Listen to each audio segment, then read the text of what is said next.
গোমতী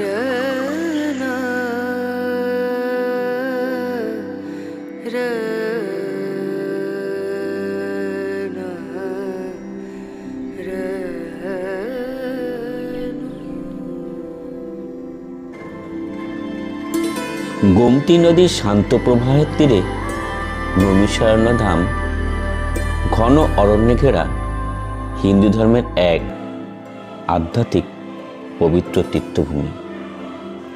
এখানে পড়াশুনো মানেই পূজা, ধ্যান মানেই শিক্ষা, আর জ্ঞান মানেই মুক্তির পথ।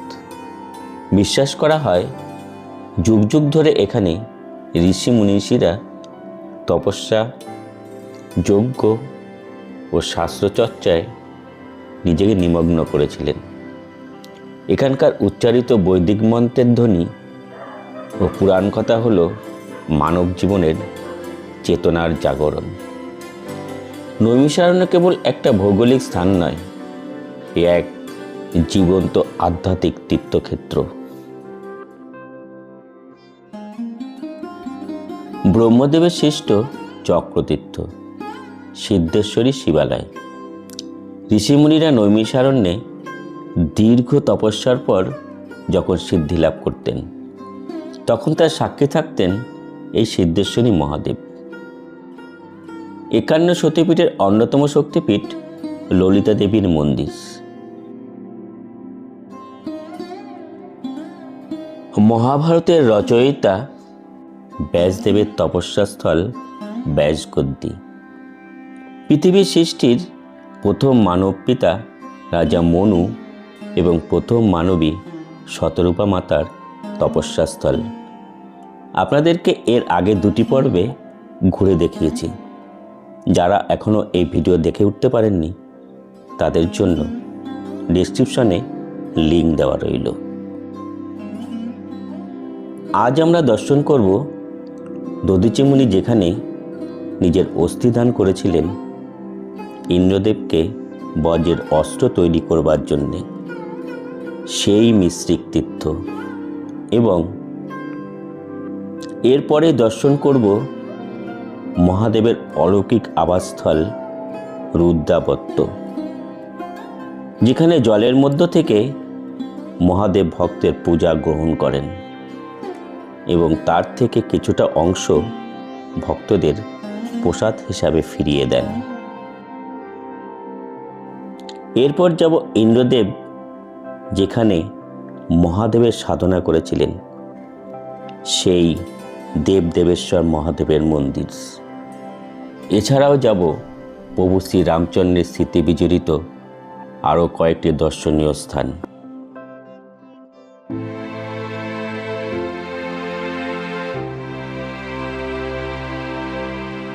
নমস্কার বন্ধুরা, নৈমিষারণ্য ধামের আজকে আমাদের দ্বিতীয় দিন। আর আজকে আমরা রয়েছি ভারত সেবাশ্রমের সঙ্গে ঠিক উল্টো দিকে নবীন অতিথি ভবন। আর ভারত সেবাশ্রমের সঙ্গে যেহেতু গরম জলের ব্যবস্থা নেই, তার জন্য এখানে শিফট করে গেছি। এই নৈমিষারণ্য ধামের কিছুটা দূরে যেসব তীর্থস্থানগুলো রয়েছে, সে দর্শনীয় স্থানগুলো আজকে আমরা দর্শন করব। আমরা প্রথমে একটি টোটো রিজার্ভ করে নিলাম। তো একটু বললাম টোটোতে আজকে এই পূর্ণভূমি দর্শন করতে। আজকে আমরা এই নৈমিষারণ্য ধামের যেসব স্থানগুলো আমরা দর্শন করতে যাচ্ছি, এখানকার যারা স্থানীয় মানুষজন রয়েছেন, এই স্থানীয় মানুষজনের মতে এটা হলো 4 ধাম। বলে আমাদের খরচ পড়লো 400 টাকা, আর জেনারেলি এরা নিয়ে থাকেন মাথা পিছু 150 টাকা করে। আমরা দর্শন করছি এই নৈমিষারণ্যের 4 ধাম। তবে এখানকার মানুষজন কিন্তু খুব সৎ, এটা নৈমিষারণ্যের একটা বিশেষত্ব। আমরা যা দেখেছি পুরাণে উল্লেখ আছে যে এখানে কলি ঢোকেনি, মানে সত্যিই কিন্তু তাই। এখানকার মানুষজন এত সৎ, এত ভালো, বলা যাবে না।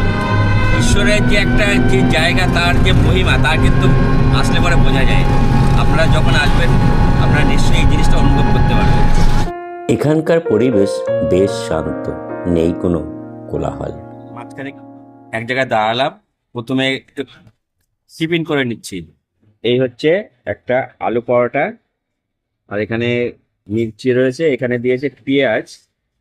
এই পেঁয়াজ কিন্তু এখানে নিরামিষ, এখানে আমিষের মধ্যে কেউ ধরে না, এটাকে নিরামিষই বলা হয়, পেঁয়াজ। আর একটা চাটনি দিয়েছে, এর দাম পড়লো আমাদের 50 টাকা করে। কিরকম লাগছে পরোটা খাওয়া দাওয়ার পরে? চা খুব ভালো, খুব ভালো। তা আবার মাটির ভাঁড়ে, পরোটা খাওয়ার পরে মাটির ভাঁড়ে চা, কিন্তু দারুণ। এখানে এসে এই জিনিসটা খুব ভালো দেখছি, যেখানেই যাচ্ছি কিন্তু মাটির ভাঁড়টা পাচ্ছি। মাটির ভাঁড়ে চা খেতে এমনিও খুব ভালো লাগে।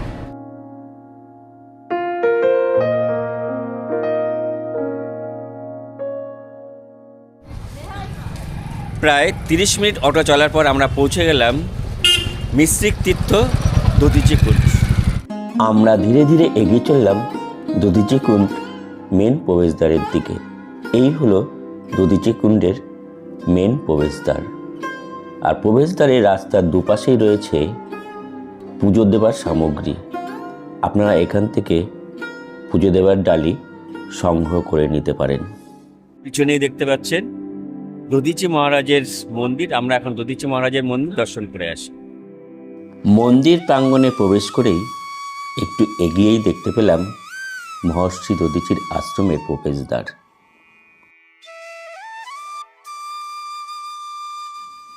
প্রবেশদ্বার দিয়ে এগিয়ে চললাম গর্ভগৃহের দিকে।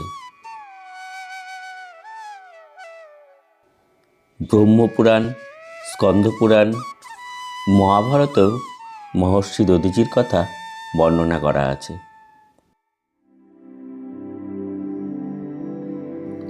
ঋগ্বেদ অনুসারে মহর্ষি দধিচির পিতা ছিলেন ব্রহ্মার মানসপুত্র ঋষি অথর্বা, যিনি 4 বেদের অন্যতম অথর্ববেদের প্রবর্তক হিসাবে খ্যাত। মাতার নাম কর্দমমুনির পুত্রী শান্তা বা অষ্টভুজা।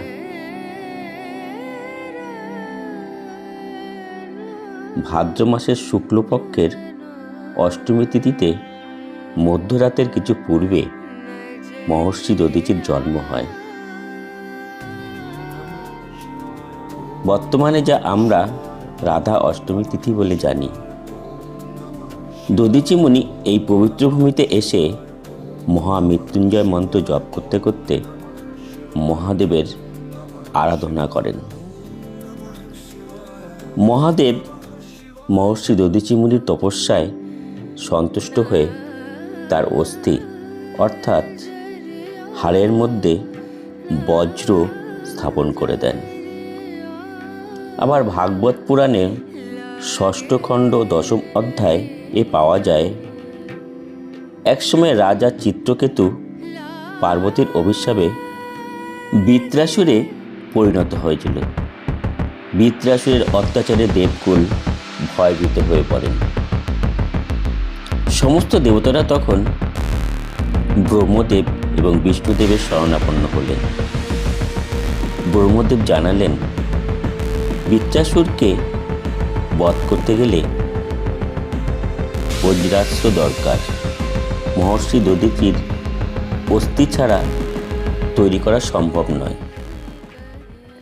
যদি মহর্ষি দধিচি তার অস্থি দান করেন তবেই সেই অস্ত্র তৈরি করা সম্ভব হবে। তখন বিষ্ণুদেব ইন্দ্রদেবকে পরামর্শ দিলেন মহর্ষি দধিচির কাছে অস্থি প্রার্থনা করবার জন্য। তখন ইন্দ্রদেব দধিচি মুনির কাছে প্রার্থনা জানিয়ে সমস্ত ঘটনা খুলে বললেন। তখন ধার্মিক মহর্ষি দধিচি জগতের কল্যাণের জন্যে অস্থি দান করতে রাজি হলেন। কিন্তু তার একটা ইচ্ছা ছিল, স্বর্গ মর্ত্য পাতাল যত তীর্থ আছে সেই সমস্ত তীর্থে তিনি স্নান করবেন। তখন সমস্ত দেবতারা মিলে স্বর্গ মর্ত্য পাতালে যত তীর্থ আছে সবাইকে এনে হাজির করলেন তার পাশেই পঞ্চকুণ্ড যজ্ঞশালাতে। তখন থেকে এই জায়গা হয়ে ওঠে মিশ্রিক তীর্থ। বিশ্বাস করা হয় দেহত্যাগের আগে মহর্ষি দধিচি এই কুণ্ডের জলে স্নান করেছিলেন। তখন থেকেই এটি দধিচি কুণ্ড নামে খ্যাতি লাভ করে। মন্দির প্রাঙ্গণে রয়েছে ইন্দ্রদেব যেখানে অস্থি প্রার্থনা করেছিলেন সেই স্থান। তার পাশেই রয়েছে দধিচি মুনির অস্থিদান স্থল। গোমাতাকে দিয়ে শরীর চাটিয়ে তিনি অস্থিদান করেছিলেন। সঙ্গে আছে তার সমাধি মন্দির। এরপরেই মহর্ষি দধিচির অস্থি পেয়েই বিশ্বকর্মা আয়ুধশেষ ব্রহ্মাস্ত্র তৈরি করে তুলে দেন ইন্দ্রদেবের হাতে। তখন ইন্দ্রদেব সেই অস্ত্র দিয়েই বৃত্রাসুরের মস্তক ছেদ করে বধ করেন।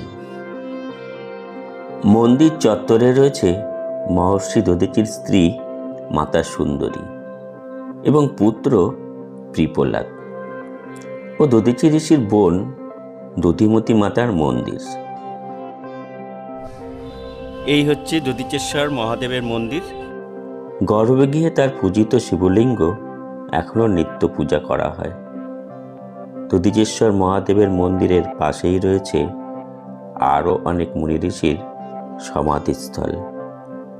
এখানে দেখতে পেলাম অপূর্ব সুন্দর একটি সত্যযুগের বটবৃক্ষ। বৃক্ষের গায়ে রয়েছে দেবদেবীর মূর্তি। ভক্তরা এখানে বৃক্ষের শাখায় মানত করে ঘণ্টা বেঁধে যান ইচ্ছে পূরণের জন্য। আমি দধিচি কুণ্ডের জল খানিকটা মাথায় নিলাম এবং দধিচি কুণ্ডের খানিকটা জল নিয়ে দধিচি কুণ্ডের সাথেই ভগবান বিষ্ণুর চরণে অর্পণ করলাম এবং প্রণাম জানালাম।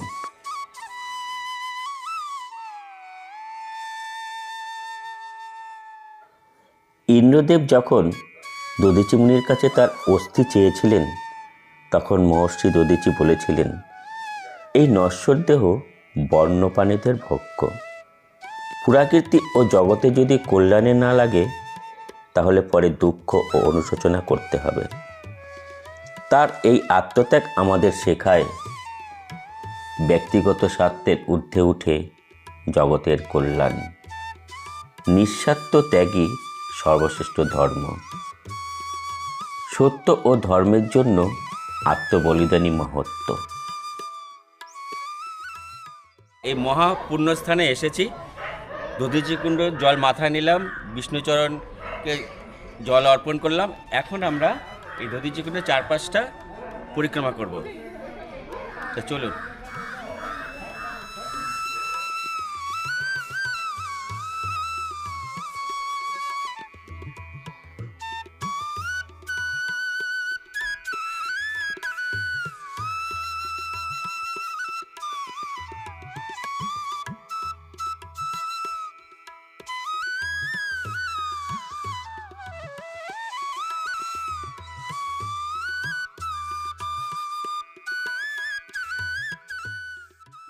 আমি মহর্ষি দধিচি এবং এই পুণ্যভূমিকে প্রণাম জানিয়ে আবার টোটোতে উঠে পড়লাম পরবর্তী গন্তব্যস্থলের দিকে।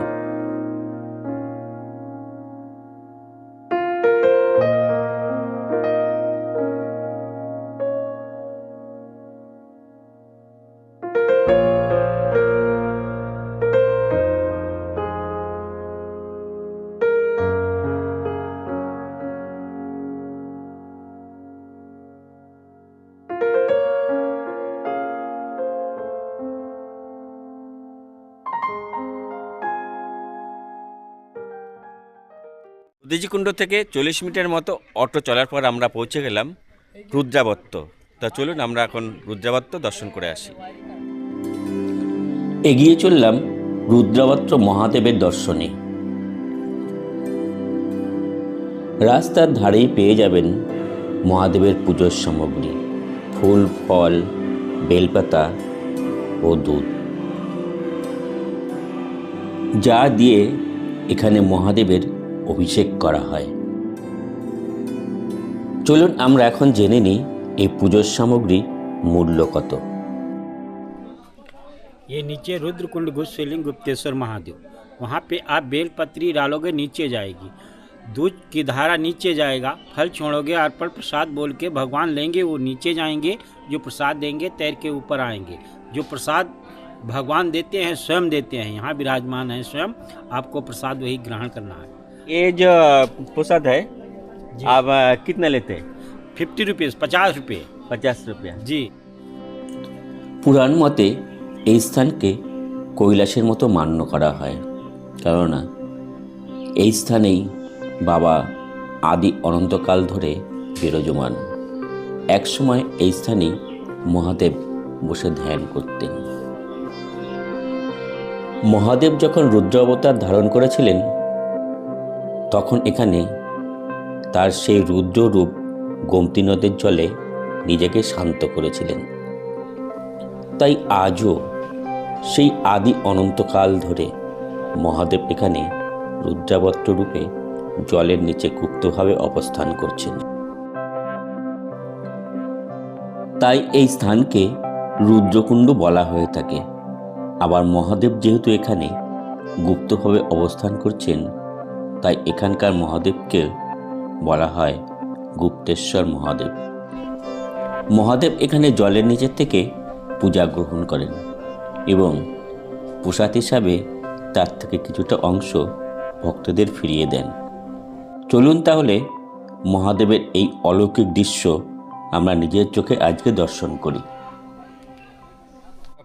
ये बेलपत्ती स्वीकारो, सीधे शिव जी को नीचे जाएगी। देखो उधर, बोलो ओम नमः शिवाय, नमः शिवाय, नमः। नमो शिव शिव तेरा तेरा तुझको अर्पण है। अर्पण क्या है। लागे मेरा? क्या लगे बाबा बाबा आप आप देवों के देव देव महादेव महादेव, तीनों लोग के स्वामी, तीनों लोग का सृष्टि स्वामी, के रचयिता, सृष्टि करते आप तन की जानो, आप मन की जानो, मन की जानो, जानो तन की चोरी। जानो ओम ओम नमः शिवाय, शिव ओम अर्पण। नमः शिवाय। देखो इधर, ओम शिव अर्पण, ओम शिव, ओम शिव। देखो नीचे ना पत्ती,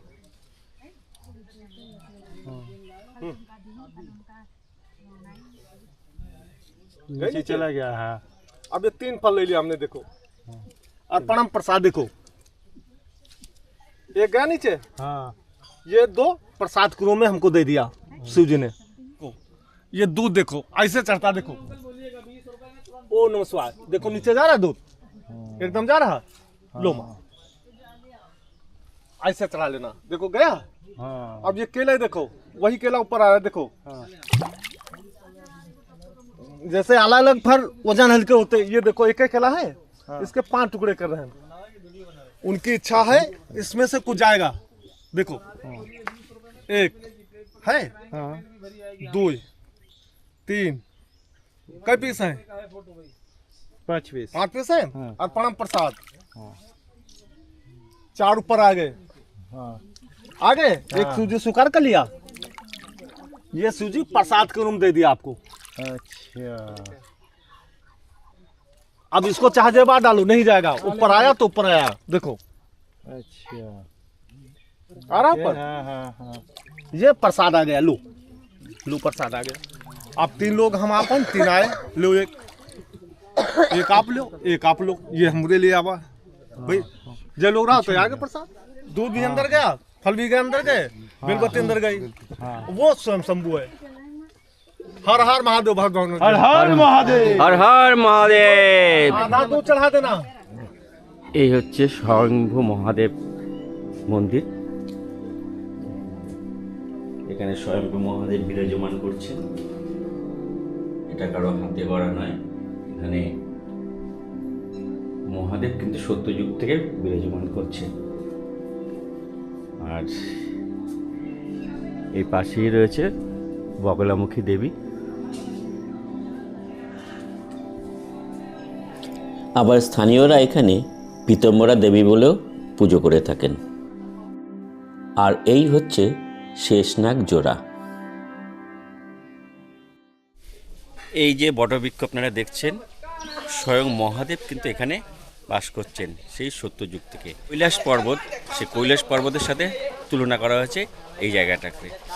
কৈলাস পর্বতে যেরকম মহাদেব স্বয়ম্ভু সবসময় বিরাজমান করছেন, এখানেও এই বটবৃক্ষের এই নিচে স্বয়ম্ভু মহাদেব সবসময়ের জন্য বিরাজমান করছেন। এই হচ্ছে শ্রী রামদাস মহারাজের সমাধিস্থল। মহাদেবের এক অখণ্ড পুণ্যভূমি। এই রুদ্রাবত্য আমাদের দর্শন করা হয়ে গেল, যেখানে স্বয়ম্ভু মহাদেব এখানে বাস করছেন। এখন আমরা যাব রামেশ্বর ঘাট। তো চলুন যাওয়া যাক।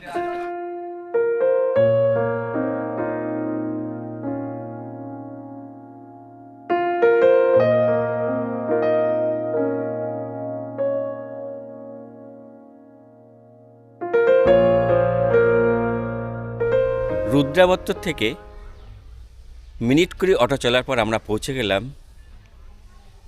দেবদেশ্বর মহাদেবের মন্দির, আর এখানেই রয়েছে রামেশ্বর ঘাট। তো চলুন আমরা এখন দর্শন করে আসি। এখানে যদি আপনারা বড় গাড়ি নিয়ে আসেন তাহলে গাড়ি পার্কিং করে দেবদেবেশ্বর মহাদেবের মন্দির আপনারা দর্শন করতে পারবেন। এগিয়ে চললাম দেবদেবেশ্বর মহাদেবের মন্দিরের দিকে। বিশ্বাস করা হয় যে এই মন্দিরটি দ্বাপর যুগে প্রতিষ্ঠিত হয়েছিল এবং এখানে ভগবান শ্রীরাম ও মাতা সীতা পূজা করেছিলেন। দেবদেবেশ্বর মহাদেবের মন্দিরের ডান পাশে রয়েছে যজ্ঞশালা। জনশ্রুতি আছে যে ঔরঙ্গজেব একসময় এই মন্দিরে হামলা চালিয়েছিল। যখন সেনারা এই শিবলিঙ্গে কুড়ুল দিয়ে কোপ মেরেছিল, তখন শিবলিঙ্গ থেকে হাজার হাজার মৌমাছি ও বোলতা বেরিয়ে ঔরঙ্গজেবের সৈন্যদের আক্রমণ করেছিল এবং ঔরঙ্গজেবের সৈন্যরা পালিয়ে যেতে বাধ্য হয়েছিলেন। ঔরঙ্গজেবের সেনারা যে তরবারি দিয়ে আঘাত করেছিল মহাদেবের গায়ে, সেই কাটা চিহ্ন আজও এখানে দেখা যায়। এখানকার শিবলিঙ্গটি লাল, কালো ও সাদা রঙের মিশ্রণে স্বয়ম্ভু। এখানে মাতা সীতার মাথানিও বিদ্যমান রয়েছে, যা স্পর্শ করলে ভক্তদের মনস্কামনা পূর্ণ হয় বলে মানা হয়। মন্দিরটির চারপাশে ঘন সবুজ চত্বর এবং যজ্ঞশালার মন্ত্রোচ্চারণ সহ একটি শান্ত ও আধ্যাত্মিক পরিবেশের সৃষ্টি করেছে।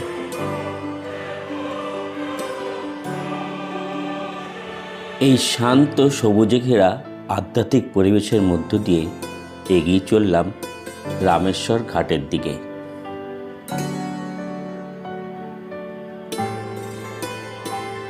কিছুটা এগিয়েই ডান দিকে দেখতে পেলাম রামেশ্বর মন্দির। রামেশ্বর মন্দিরের পাশ দিয়েই বয়ে চলেছে শান্ত প্রবাহে গোমতী নদী। ধর্মীয় বিশ্বাস অনুযায়ী প্রভু শ্রী রামচন্দ্র মাতা সীতা উদ্ধারের জন্যে লঙ্কা অভিযানে দীর্ঘ যাত্রাপথের কিছুটা সময় কাটিয়েছিলেন এইখানে এবং গোমতী নদীর বালি দিয়ে শিবলিঙ্গ তৈরি করে মহাদেবের পূজা করেছিলেন। প্রভু শ্রী রামচন্দ্রের নাম অনুসারে এই ঘাটের নাম হয় রামেশ্বর ঘাট।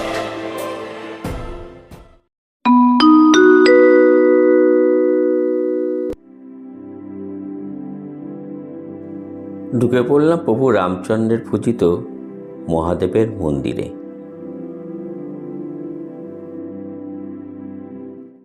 ओ रामेश्वर भगवान की जय हो। এই হচ্ছে প্রভু রামচন্দ্রের নিজের হাতে তৈরি নন্দী মহারাজ। এখানে এক পাশে রয়েছে প্রভু রামচন্দ্রের নিজের হাতে তৈরি মহাদেব, আর অন্য পাশে রয়েছে হনুমানজির রামেশ্বর থেকে আনা রামেশ্বর মহাদেব, আর এই হলো হনুমানজির মূর্তি।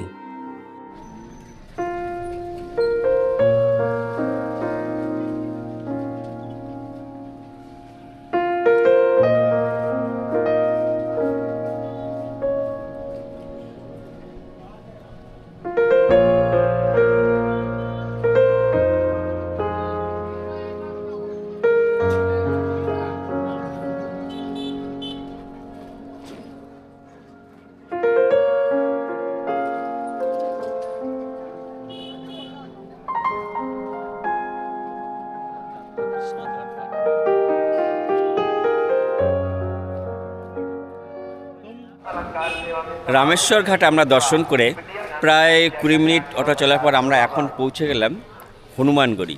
এই যে অটো ভাই রয়েছে, অটো ভাইয়ের সাথে চলেন আপনাদেরকে একটু পরিচয় করে দিই। ভাই বল, তোমার নাম বলো। विवेक বিবেক। আচ্ছা, যারা দর্শক যারা রয়েছে, যারা ঘুরতে আসবে,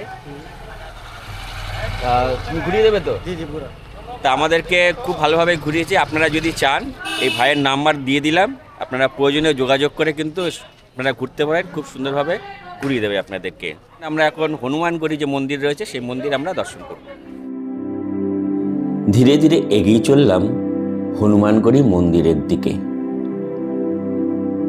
নৈমিষারণ্যের এই পবিত্র ভূমিতে অবস্থিত হনুমানগড়ি মন্দির ভক্তি, শক্তি ও রক্ষা কবচের এক মহাতীর্থ।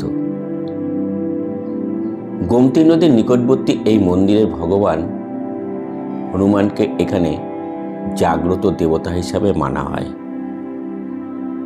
প্রবেশদ্বারের সামনেই রয়েছে হনুমানজির মানসপুত্র মকরাজি মহারাজ। মানা হয় এখানে ঝাড়া লাগালে পাপ নাশ হয়। বিশ্বাস করা হয় নৈমিষারণ্যে যখন মুনিঋষিরা দীর্ঘ যজ্ঞ ও তপস্যায় লীন থাকতেন, তখন অসুরদের উপদ্রব থেকে তাদের রক্ষা করতেন এই বীর হনুমান। সেই কারণে এই স্থানে হনুমানজির স্থায়ী অধিষ্ঠান এবং নাম হয় হনুমানগড়ি। মনে করা হয় হনুমানজি এখানে শক্তির প্রতীক, ভক্তের রক্ষাকর্তা, ভয় ও বাধা নাশকারী দেবতা। এই মন্দিরে পূজিত হন প্রভু শ্রী রামচন্দ্র, মাতা সীতা এবং লক্ষ্মণ। আরও পূজিত হন ভগবান শ্রীকৃষ্ণ। এখানকার আধ্যাত্মিক পরিবেশ অত্যন্ত শক্তিশালী ও প্রাণবন্ত। জয় বজরাঙ্গবলী ধ্বনিতে চারিদিক মুখরিত হয়ে ওঠে। এখানে দাঁড়ালে ভক্তের মনে এক অদ্ভুত সাহস ও ভরসার অনুভূতি জন্মায়।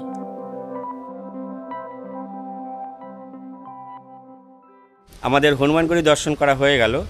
এরপর আমরা যাব পাণ্ডব কিলা। এখানে রয়েছে পঞ্চপাণ্ডবের তপস্যাস্থল।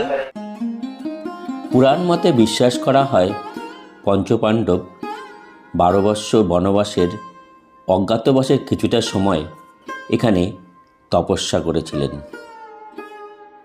এখানে রয়েছে নকুল, ভীমসেন, যুধিষ্ঠির এবং মাঝখানে রয়েছে ভগবান শ্রীকৃষ্ণ। তার পাশে রয়েছে অর্জুন ও সহদেব, আর তার পাশেই রয়েছে মাতা দ্রৌপদী।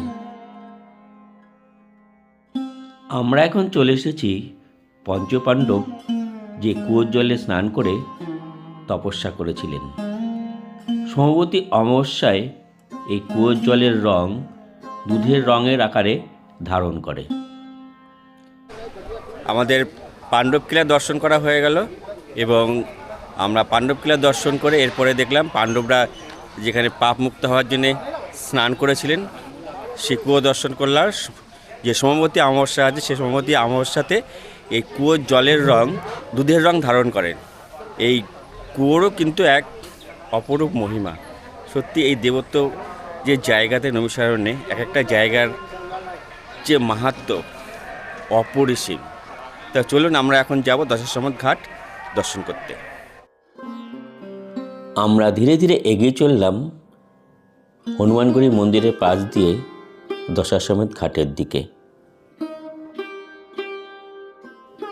মিনিট 5 হাঁটার পর আমরা পৌঁছে গেলাম প্রভু শ্রী রামচন্দ্রের পূজিত সিদ্ধেশ্বর মহাদেবের মন্দির।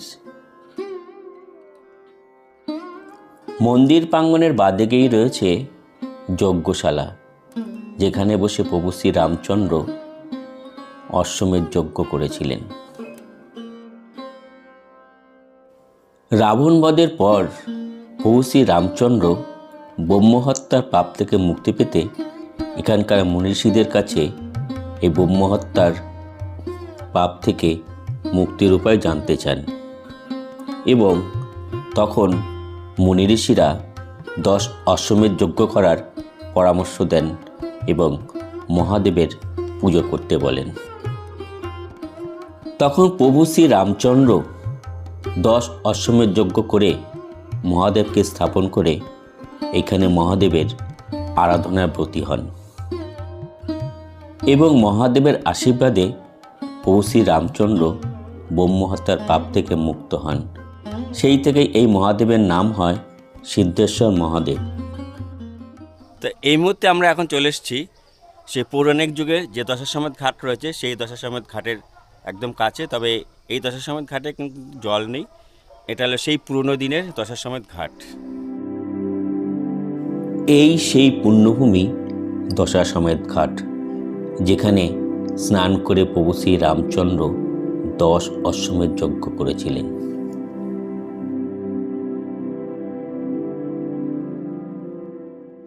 আজকের এই নৈমিষারণ্য ধামের ভিডিওটা আপনাদের কীরকম লাগছে অবশ্যই আপনাদের মূল্যবান মতামত একটি কমেন্ট করে জানাবেন, এটি বিশেষ অনুরোধ রইল। আর ভিডিওটা প্রিয়জনদের কাছে শেয়ার করে দেবেন এবং লাইক করে দেবেন, যাতে ভিডিওটা ঘরে বসে সবাই দেখতে পারে। দশাশ্বমেধ ঘাট দেখে এরপরে আমরা যাব রাজঘাট। এই রাজঘাটে সূর্যাস্তও দেখব আর আমরা দেখব এখানকার সন্ধ্যা আরতি এই গোমতী নদীর তীরে।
আজকে এই নৈমিষারণ্যের গোমতী নদীর তীরে রাজঘাটের আরতি দর্শন দেখলাম।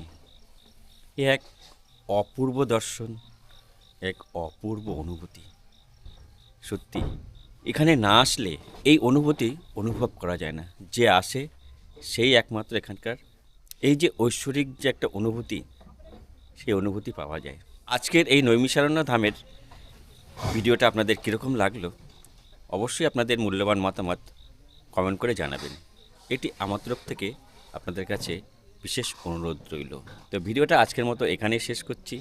দেখা হচ্ছে আপনাদের সাথে ঠিক আগামী পর্বে। ততক্ষণ আপনারা ভালো থাকবেন, সুস্থ থাকবেন। শুভরাত্রি।